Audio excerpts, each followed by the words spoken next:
Je m'appelle Anne Chalande, je viens du canton de Neuchâtel, je suis paysanne, avocate de formation et depuis ce printemps je suis présidente de l'Union suisse des paysannes et des femmes rurales, abrégée USPF.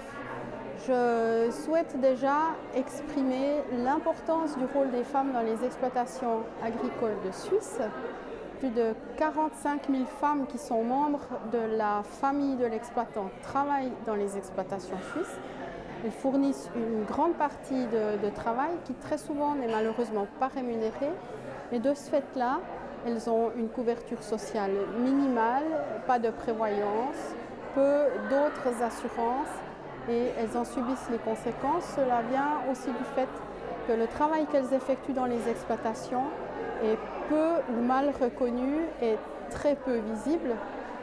Et actuellement, nous soutenons le projet de politique agricole 2022+, mis en place par le Conseil fédéral, parce qu'il comporte une disposition qui permet d'améliorer la situation. C'est un premier pas dans le sens d'une amélioration. Ce n'est pas la solution la plus idéale possible encore, mais c'est un premier pas qui permet de discuter de ce volet social de la durabilité qui est souhaitée par tous.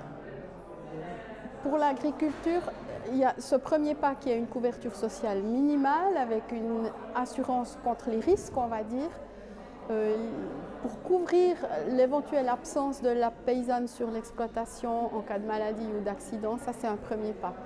La meilleure des solutions, à mon avis, ça serait de généraliser la rémunération des personnes qui travaillent sur l'exploitation, que ce soit une conjointe ou un fils ou un beau-père ou une belle-mère ou une fille par exemple.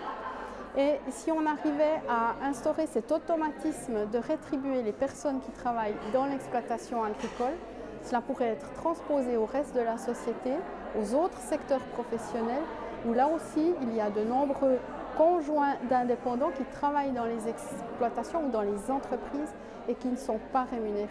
Donc ça serait l'étape ultime. La meilleure solution à notre avis, c'est de prévoir une rémunération. L'amélioration de la situation sociale des conjoints, ça c'est une chose, c'est un aspect de la durabilité et nous avons besoin pour cela aussi du soutien de la population, du soutien des politiques, parce que là il faudra des démarches au niveau des autorités politiques. Après, il y a un autre élément qui joue spécifiquement son rôle dans les exploitations agricoles, c'est le fait que le revenu est bas. Le revenu est bas parce que les prix agricoles sont bas. Et là, le consommateur et les consommatrices et la population ont un grand rôle à jouer. C'est de montrer leur volonté d'obtenir des produits sains et de bonne qualité et d'accepter d'y mettre le prix. Donc là, vraiment, la population, les consommatrices et consommateurs ont un grand rôle à jouer.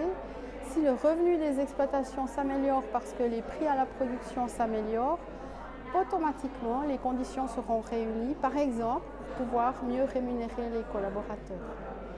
Et puis, il y a un autre aspect de la durabilité qui est aussi important, c'est l'aspect environnement, l'aspect écologie, indépendamment encore de l'aspect économique dont je ne vais pas parler ici.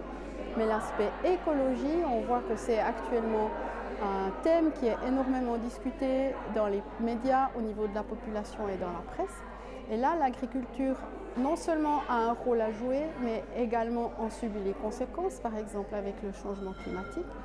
Ce qu'il faut savoir, c'est que l'agriculture, elle a déjà, depuis 20 ans, pris de nombreuses mesures, effectué de nombreux progrès, mais qu'elle a aussi la volonté d'effectuer les pas suivants, de continuer de progresser et de chercher à avoir une production toujours plus respectueuse de l'environnement. Mais pour pouvoir faire cela, il faut que nous ayons le soutien et le concours, notamment des consommatrices et des consommateurs, parce que pour les prestations que nous effectuons en faveur de la collectivité et de l'environnement, nous méritons d'être payés au juste prix. Et actuellement, quand on voit la situation des revenus agricoles, des revenus des exploitations agricoles, il y a une énorme différence. Donc, serrons-nous les coudes, tirons tous à la même corde pour une production de qualité et durable. Payons le prix juste. Merci.